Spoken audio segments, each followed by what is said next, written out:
सफल आयोजन है। इसका वीडियो मैं डालूंगा तो भारत आदिवासी पार्टी के हमारे प्रदेश कमेटी को भी बहुत बहुत धन्यवाद करना चाहूंगी कि आज की जो कार्यक्रम यहाँ पे उन्होंने ऑर्गेनाइज किया है कहीं न कहीं ऐतिहासिक है, जो कि आज यहाँ की सरकार के कान खड़े करने वाले हैं।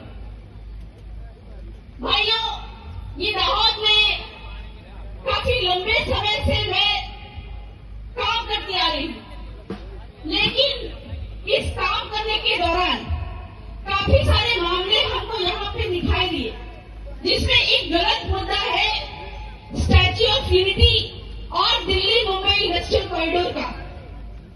इस दिल्ली मुंबई इंडस्ट्रियल कॉरिडोर में हमारे आदिवासी भाइयों ने बहुत लंबी लड़ाई लड़ी, लेकिन अंत में यहाँ की खतरनाक सरकार ने हमारे वीरों के, हमारे आदिवासियों की जमीन ले ली।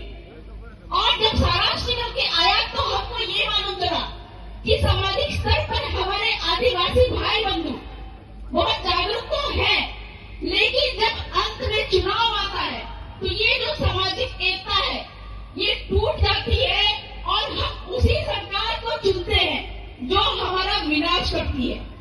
यही कारण है कि देश भर में आदिवासियों की, वंचितों की, शोषितों की जो आवाज निकल के आई कि आदिवासियों को भी प्रतिनिधित्व करने का मौका मिलना चाहिए।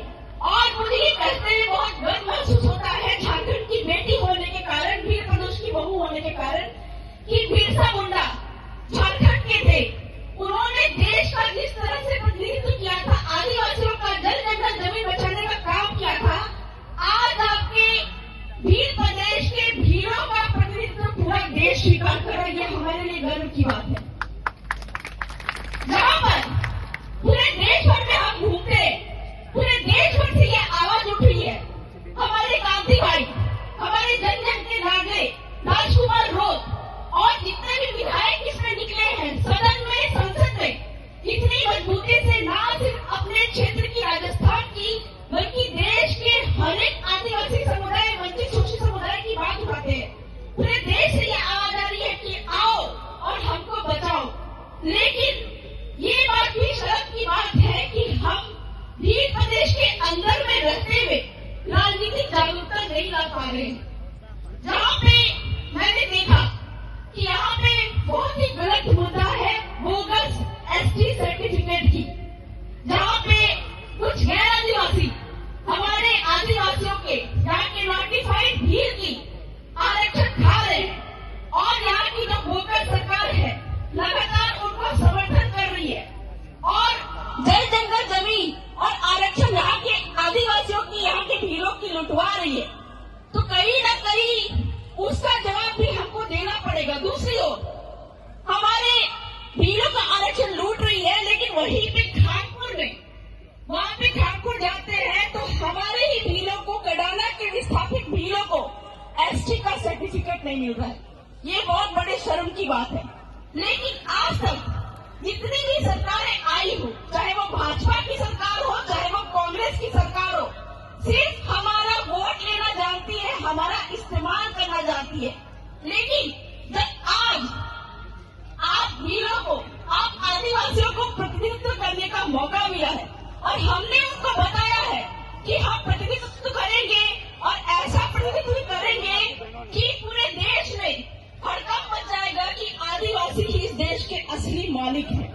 और जैसा कि लगातार होता ही आया है, अभी आने वाले दिन में गुजरात में पंचायती राज चुनाव है और इस पंचायती राज चुनाव में, जैसा कि हमारे क्रांति दादा ने पहले भी बताया कि क्या लड़ाई है, इस हमारे जो क्षेत्र में, राजस्थान में एक सांसद निकल के आए, राजकुमार जी रोज, और भीलों को, आदिवासियों को शिक्षित करने के लिए लगातार हर ब्लॉक पर लाइब्रेरी दे रहे हैं। इस पंचायती राज में ये पहली बार होगा कि आने वाले दिन में आपके जो भारत आदिवासी पार्टी से जो पंचायत चुनाव जीतेंगे, इनको आपको प्रण लेना पड़ेगा कि हर एक पंचायत में वो एक लाइब्रेरी खोलेंगे। और सिर्फ शिक्षा, चिकित्सा, सड़क की बात नहीं है, ये पहली ऐसी पार्टी है जो कि कहा जाए कि आपको खाने के लिए नहीं देती है, हेलो, आज तक जितनी भी राजनीतिक पार्टियां आई है वो आपको भीख देती है, वो आप ही के पैसे का इस्तेमाल करके आपके जल जंगल जमीन खरीद को लूट के आपको 15 लाख का हवाला देती है। मतलब आप ही के पैसे का 1% आपको देने का वादा करती है। लेकिन ये पहली ऐसी पार्टी है जिसका आज तक का रिकॉर्ड है कि लोगों को, आदिवासियों को भीख नहीं देती है बल्कि मालिक बनाने का रास्ता सिखाती है, जैसा कि हुआ भी है। राजस्थान में पहली बार ऐसा हुआ है कि आदिवासी क्षेत्र में संवैधानिक अधिकार है कि नगर पालिका, नगर निगम आदिवासी क्षेत्र में संविधान के अनुच्छेद 243 के तहत लागू हुई है।